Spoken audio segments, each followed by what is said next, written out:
O que você faria se alguém da sua própria família agredisse seu filho na sua frente? E se essa pessoa ainda chamasse vocês de inúteis? Essa mãe teve uma reação que ninguém esperava, e as consequências foram além do que qualquer um poderia imaginar. Antes de começar essa história impactante, me conta aqui nos comentários, de que cidade você está assistindo? E se você gosta de histórias reais e emocionantes, se inscreve no canal e ativa o sininho para não perder nenhum vídeo. Era um domingo ensolarado de novembro quando decidi organizar um almoço em família. Fazia meses que não reuníamos todos na mesma mesa, e eu estava animada com a ideia de meus pais reverem a neta, minha pequena Sofia de apenas 7 anos.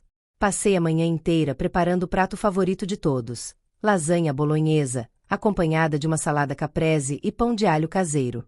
A mesa estava impecável, decorada com flores do jardim que Sofia havia ajudado a colher. Meu irmão Ricardo chegou por último, como sempre. Ele entrou pela porta com aquela postura arrogante que desenvolvia ao longo dos anos, desde que conseguiu um cargo de gerência em uma multinacional. Mal cumprimentou os pais e sentou-se à mesa com o celular na mão, ignorando completamente a presença de Sofia, que estava ansiosa para mostrar-lhe o desenho que havia feito especialmente para ele. Durante o almoço, Ricardo não parava de falar sobre seus sucessos profissionais, seus projetos milionários e as viagens internacionais que fazia trabalho. Cada frase era uma oportunidade de diminuir sutilmente minha escolha de ser professora de educação infantil. Ainda dando aulinhas para criancinhas, ele perguntou com um sorriso cínico. Engoli a raiva e respondi com educação, tentando manter a harmonia pelo bem dos meus pais, que já estavam idosos e mereciam um dia tranquilo. Sofia, sentada ao meu lado, estava quieta demais. Percebi que ela estava um pouco nervosa com a presença do tio, que raramente demonstrava afeto ou atenção. Ela mexia no garfo, empurrando a comida de um lado para o outro no prato. Minha mãe tentou animá-la, perguntando sobre a escola, e Sofia começou a contar animadamente sobre o projeto de ciências que estava desenvolvendo. Ricardo nem sequer levantou os olhos do celular. Após o almoço, enquanto eu e minha mãe recolhíamos os pratos, Sofia decidiu brincar na sala. Ela estava pulando no sofá, algo que eu normalmente não permitia, mas estava distraída conversando com minha mãe sobre uma receita. Foi então que ouvi o barulho. Um estalo seco, seguido de um silêncio mortal. Meu coração gelou.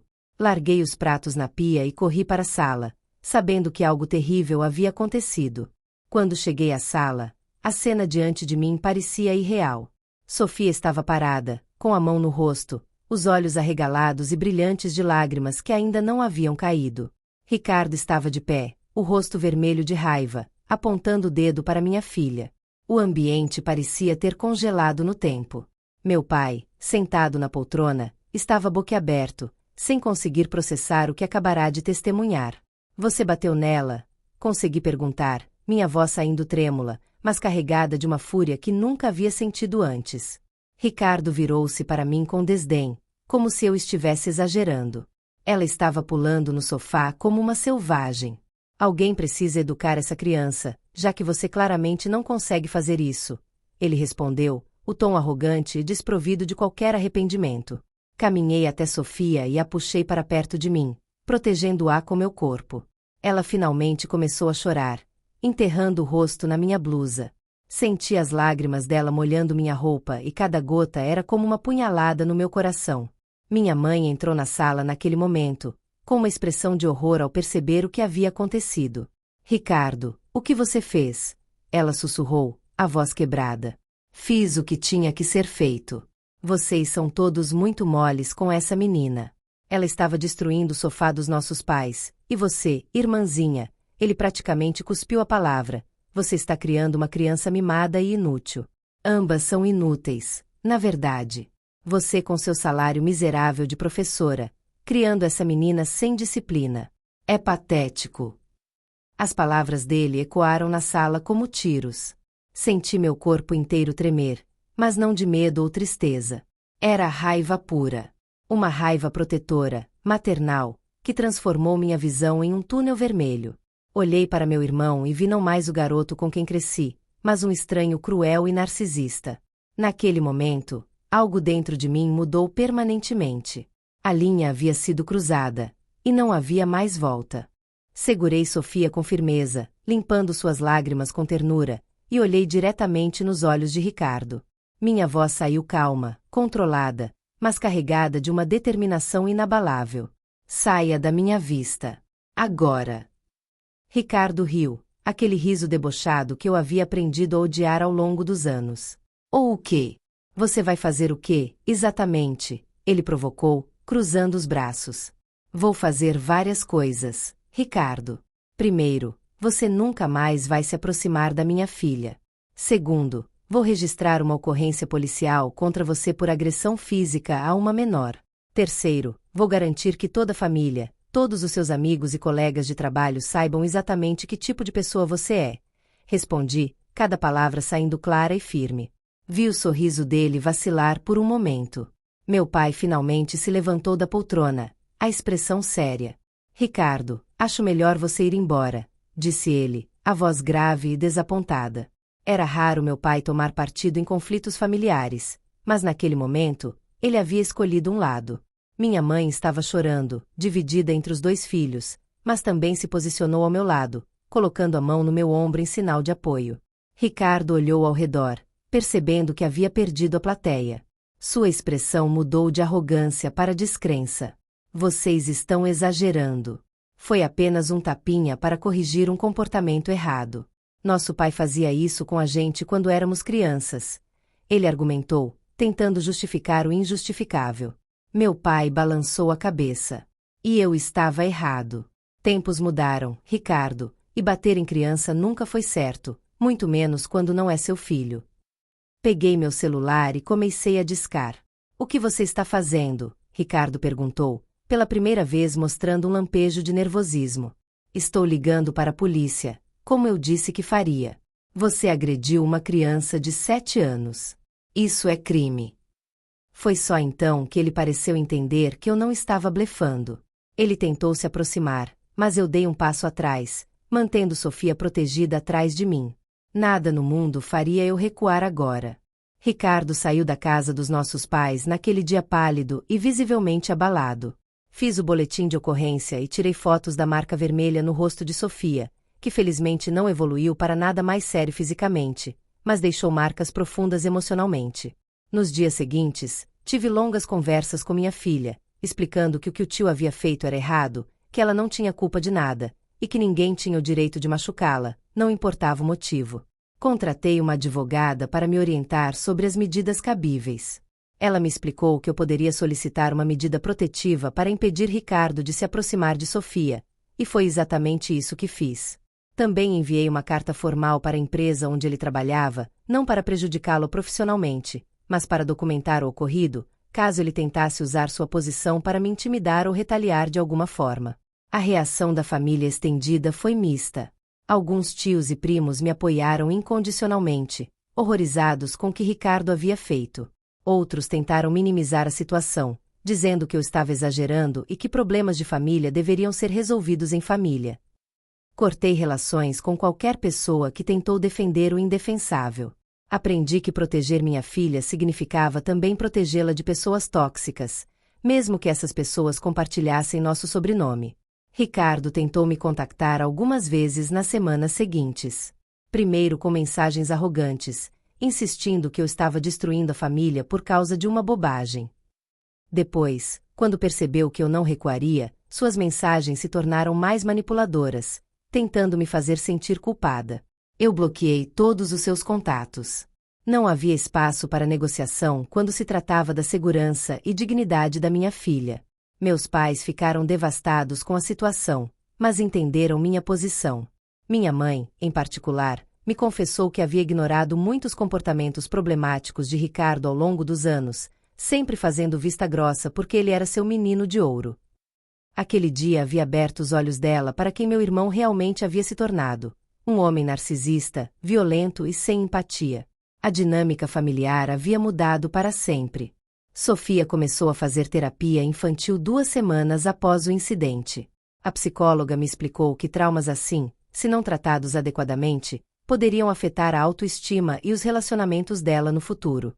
As primeiras sessões foram difíceis, com Sofia revivendo o momento e expressando sentimentos de confusão, especialmente porque o agressor era um membro da família. Ela fazia perguntas que partiam meu coração. Por que o tio Ricardo me machucou? Eu fiz algo errado? Participei de algumas sessões de terapia com ela, onde aprendi técnicas para ajudá-la a processar o trauma. Também iniciei minha própria terapia, pois percebi que carregar a culpa e a raiva estava me consumindo. Sentia-me culpada por ter convidado Ricardo para aquele almoço, por ter me distraído na cozinha, por não ter protegido minha filha no momento exato. Minha terapeuta me ajudou a entender que a culpa era exclusivamente de quem cometeu a agressão. Com o tempo, Sofia começou a se recuperar. Ela voltou a ser a criança alegre e criativa que sempre foi, mas agora com uma consciência maior sobre limites e respeito. Conversávamos abertamente sobre o que havia acontecido, sempre que ela sentia necessidade. Eu nunca minimizei seus sentimentos ou tentei forçá-la a superar logo. Respeitei o tempo dela, e isso fez toda a diferença em sua jornada de cura. Fortaleci também minha rede de apoio. Amigos próximos e colegas de trabalho se mostraram presentes, oferecendo ajuda prática e emocional. Descobri que compartilhar nossa história, dentro dos limites apropriados, não era sinal de fraqueza, mas de coragem. Algumas mães na escola de Sofia me procuraram depois, compartilhando experiências similares e agradecendo por eu ter tomado uma posição firme. Percebi que minha reação poderia inspirar outras mães a protegerem seus filhos sem medo ou hesitação. A medida protetiva contra Ricardo foi deferida, e ele estava legalmente proibido de se aproximar de Sofia. Isso nos trouxe uma sensação de segurança essencial para o processo de cura. Saber que havia consequências legais para suas ações e que o sistema estava, de alguma forma, nos protegendo, fez com que eu recuperasse um pouco da confiança que havia sido abalada naquele domingo fatídico. 6 meses se passaram desde aquele dia. Sofia está bem, frequenta a escola normalmente e voltou a participar das atividades que ama, como as aulas de balé e pintura. Ela ainda tem pesadelos ocasionais, mas a frequência diminuiu significativamente. Celebramos cada pequena vitória em sua jornada de recuperação, e nossa relação mãe-filha se fortaleceu de maneiras que eu nunca imaginei possíveis. Quanto a Ricardo, soube por meus pais que ele finalmente procurou ajuda psicológica, pressionado por sua própria esposa, que ameaçou deixá-lo se ele não trabalhasse suas questões de controle e agressividade. Não sei se ele mudou genuinamente ou se está apenas passando pelos movimentos para salvar seu casamento. Honestamente, não é mais minha preocupação. A porta para um relacionamento entre nós está fechada, e somente se ele demonstrasse anos de mudança comprovada eu consideraria abri-la novamente, e ainda assim, apenas em termos muito limitados. Aprendi lições valiosas através dessa experiência dolorosa. Aprendi que proteger nossos filhos às vezes significa tomar decisões difíceis que podem desagradar a família. Aprendi que o sangue compartilhado não justifica abuso ou desrespeito. Aprendi que minha voz, como mãe e como mulher, tem poder e merece ser ouvida. E principalmente, aprendi que sou mais forte do que imaginava. Minha relação com meus pais também evoluiu. Eles entenderam que apoiar um filho não significa aceitar comportamentos inaceitáveis do outro. Agora, quando nos reunimos, existe um respeito mútuo maior. Minha mãe me pediu desculpas por ter permitido que Ricardo desenvolvesse esse senso de superioridade ao longo dos anos, sempre poupando das consequências de suas ações. Foi um momento de cura importante para nós duas. Criei novos limites e aprendi a honrá-los. Não aceito mais comentários depreciativos sobre minhas escolhas de vida ou de carreira. Não permito que ninguém questione minha capacidade como mãe. E deixei muito claro que qualquer pessoa que desrespeite minha filha não terá lugar em nossas vidas, independentemente do grau de parentesco.